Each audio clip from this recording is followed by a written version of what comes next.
ഇന്ന് നമ്മൾ നോക്കാൻ പോകുന്നത് സഞ്ജയ് ലീല ബൻസാലി എന്ന പ്രശസ്ത ഹിന്ദി സിനിമാ സംവിധായകനെ കുറിച്ചാണ്. അദ്ദേഹത്തിന്റെ സ്റ്റോറി ടെല്ലിംഗ് മെത്തേഡിനെ കുറിച്ച് പറഞ്ഞുകൊണ്ട് തന്നെ നമുക്ക് തുടങ്ങാം.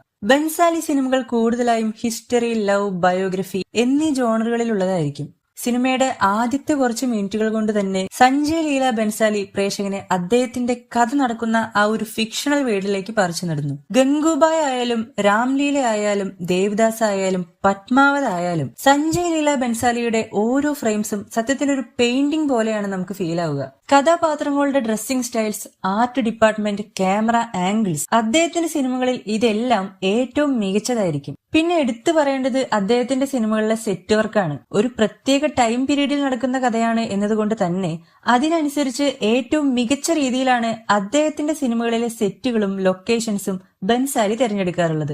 ബ്രഹ്മാണ്ഡം എന്ന് തോന്നിപ്പിക്കുന്ന തരത്തിലുള്ള ലൊക്കേഷൻസിലാണ് അദ്ദേഹം തന്റെ കഥകളെയും കഥാപാത്രങ്ങളെയും എപ്പോഴും പ്ലേസ് ചെയ്യാറുള്ളത്. എത്ര ബ്രഹ്മാണ്ഡമായാലും സിനിമയുമായി ഓഡിയൻസിന് കണക്ട് ചെയ്യാൻ സാധിക്കുന്നില്ലെങ്കിൽ ആ സിനിമ കൊണ്ട് പ്രത്യേകിച്ച് ഒരു കാര്യമില്ല. അതിനൊരു വലിയ ഉദാഹരണമാണല്ലോ നമ്മുടെ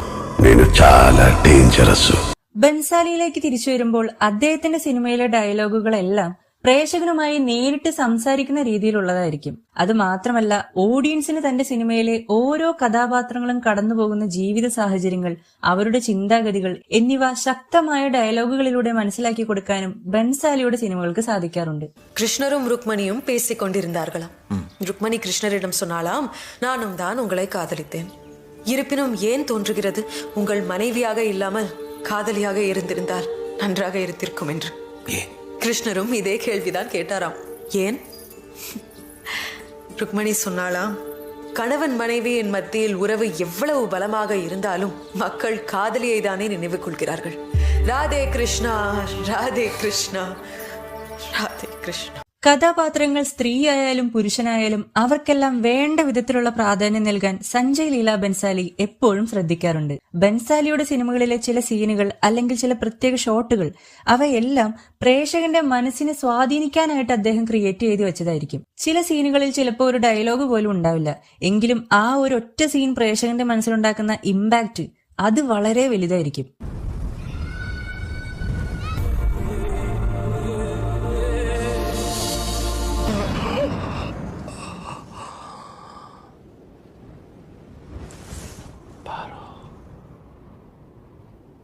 ഇനി പറയാനുള്ളത് ബൻസാലി സിനിമകളിലെ സംഗീതത്തെ കുറിച്ചാണ്. അദ്ദേഹത്തിന്റെ സിനിമകളൊന്നും കാണാത്തവർക്ക് പോലും അതിലെ പാട്ടുകളെല്ലാം പരിചിതമായിരിക്കും എന്നതാണ് മറ്റൊരു സത്യം.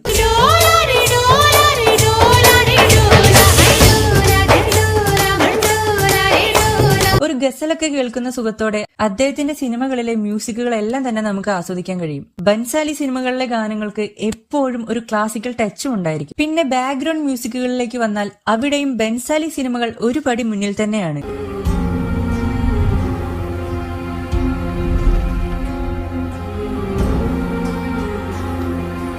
ഒരു സിനിമ നല്ലതാകുന്നത് അതിലെ കാസ്റ്റിംഗ് സെക്ഷനും പെർഫെക്റ്റ് ആകുമ്പോഴാണ്. അവിടെയും ബൻസാലി സിനിമകൾക്ക് 100-ൽ 100 മാർക്കാണ്.